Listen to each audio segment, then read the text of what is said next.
तो देखते हैं पहला क्या है सवाल अपने पास। हमें पूछा है अविनाश जी ने भोपाल से, इन्फीबीम में बहुत तेजी दिख रही है, क्या इसमें पैसा लगाना ठीक रहेगा? इन्फीबीम मतलब अच्छा खासा चल गया है पिछले कुछ दिनों के अंदर ही। आरबीआई से कुछ नया लाइसेंस मिल गया, उसके दम पर बहुत तेज भाग रहा है। क्या करें इसमें? ट्रेंड तो पॉजिटिव हो रहा है इन्फीबीम का, लेकिन ओवरबॉट मेरे हिसाब से है। और ओके, ये बहुत छोटू सा स्टॉक है, तो 17 के आसपास मुझे लगता है सपोर्ट इमर्ज होना चाहिए। 17 टू 16.5 ये रेंज में सपोर्ट इमर्ज होना चाहिए।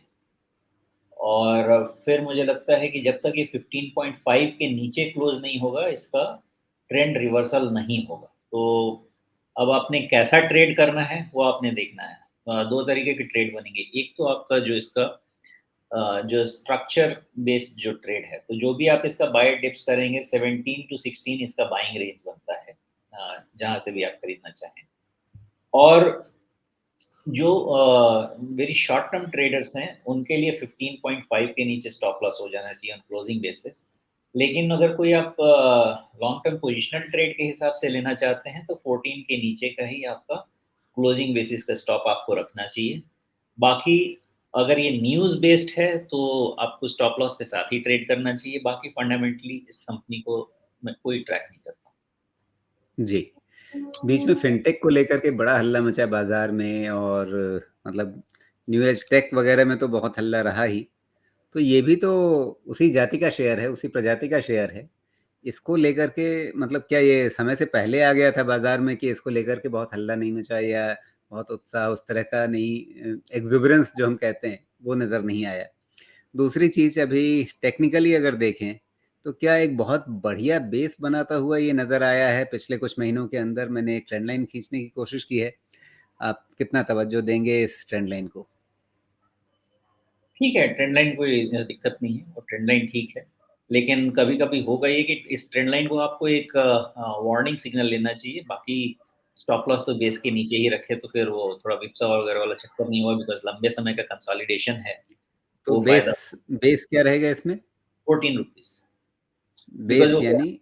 हाँ, जी। 14, नहीं, 14 ऊपर और ऊपर और ऊपर, अच्छा, उसके ये ऊपर। मतलब हाँ, ओके, जो लेटेस्ट है, हाँ, ये स्ट्रेंथ नहीं जानी चाहिए। मतलब ये 1394, 1385 इन सब के आसपास, या उसके ऊपर एक 14 के आसपास हाँ, जहां उसके पर नीचे। वो कंसोलिडेट होता हुआ दिखा है, करेक्ट। इसके नीचे ना फिसले। मतलब ट्रेंड लाइन थोड़ा सा एक बार कट भी जाए तो भी मतलब सबसे पिछला जो ताजा स्विंग लो है वो ना कटे। हाँ, क्योंकि ये 10, 12, 14 रुपए का स्टॉक है, 5 पैसा भी ऊपर नीचे होगा, 10 पैसा तो जी। ट्रेंड लाइन के ऊपर नीचे घुस जाएगा, तो वो तो मार्जिन ऑफ एरर रखना ही पड़ेगा। मुझे जी। एक वेग मेमोरी है, इसमें कुछ नेगेटिव कंपनी का न्यूज़ 1 डेढ़ साल पहले मैंने सुना था, जिसके बेसिस पे इतना फॉल हुआ था। एक वेग मेमोरी है, मुझे बहुत ज़्यादा तो नहीं आइडिया, बिकॉज़ कहीं से क्वेश्चन आया था मेरे पास, तो मुझे जी। उसका याद है, लेकिन बाकी उससे ज़्यादा कुछ याद नहीं है, अभी क्यों चल रहा है। और फिनटेक कंपनीज़ का देखिए, फिनटेक का तो ज़माना है, ज़माना रहेगा, बिकॉज़ डिजिटाइज़ेशन, फिनटेक, यही सब आने वाला वर्ल्ड है, बिकॉज़ अब हाथ से काम कम होने वाले हैं, मशीन ही सब काम करने वाला है। ऐप ही सब काम करने वाला है, एग्रीगेटर ही सब काम करने वाले हैं, हम खाली बैठ के बात करेंगे। लेकिन सवाल ये है कि उनमें भी बहुत सारे, मुझे ऐसा ऐसा जैसा मैं पढ़ता हूँ, जो समझता हूँ, उनमें बहुत सारे अभी रेगुलेटरी हैसल्स, चैलेंजेस आएँगे जिनको ओवर टाइम एड्रेस करेगी। गवर्नमेंट एड्रेस करेंगे, रेगुलेटरी अथॉरिटीज़ एड्रेस करेंगी। तो इनका राइड उतना स्मूथ नहीं रहने वाला है, बिकॉज़ जब तक वो थीम, वो सेक्टर, वो स्टेबिलिटी गेन ना कर ले, तब तक ये सब हलचल चलती रहेगी। जैसे एक एग्ज़ाम्पल ले लीजिए, जितने भी गेमिंग कंपनीज़ हैं, उसमें कभी भी कुछ भी टैक्सेशन का रूल आ जाता है।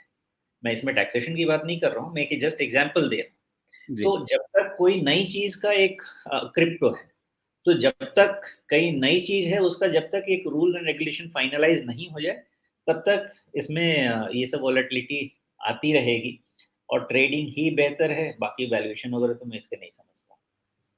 जी।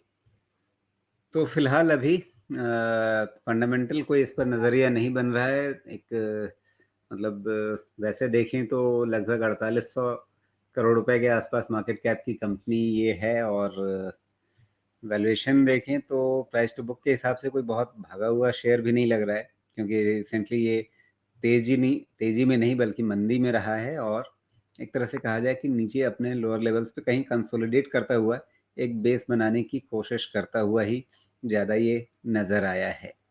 तो अगर इसके फंडामेंटल्स की तरफ हम थोड़ी सी भी अगर निगाह डालना चाहें तो ऐसा कुछ खास मतलब नज़र नहीं आता कि एकदम से इस शेयर में कोई ऐसी चमक क्यों आनी चाहिए। सिर्फ एक न्यूज़ है कि आरबीआई ने इसे पेमेंट एग्रीगेटर का लाइसेंस दिया है, और उस खबर के बाद से ही इसमें एकदम से उछाल आई है।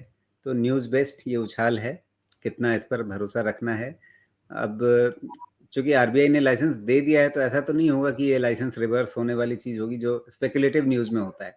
एक न्यूज़ है, फाइनल न्यूज़ है, तो उसका एक असर रहेगा, लेकिन फिर आगे उसको वो अपने बिजनेस में कितना कन्वर्ट कर पाएंगे। एक अपॉर्चुनिटी उस लाइसेंस से खुलती है, उस अपॉर्चुनिटी को वो कितना इनकैश कर पाएंगे ये तो आने वाली तिमाहियों में पता चलेगा। तो उसके हिसाब से फिर आगे चलेगा। एक इनिशियल नीजर रिएक्शन के रूप में ये तेजी दिखी है, उसके बाद कहीं पर ये रुका भी है, कंसोलिडेट भी करेगा, तो शायद कहीं पर इन्वेस्टमेंट अपॉर्चुनिटीज बन सकती है। जो बेस लाइन या ट्रेंड लाइन, इन दोनों चीज़ों पर हमने अभी डिस्कस किया, उसका अगर ध्यान रखेंगे तो उसके हिसाब से बेहतर रहेगा।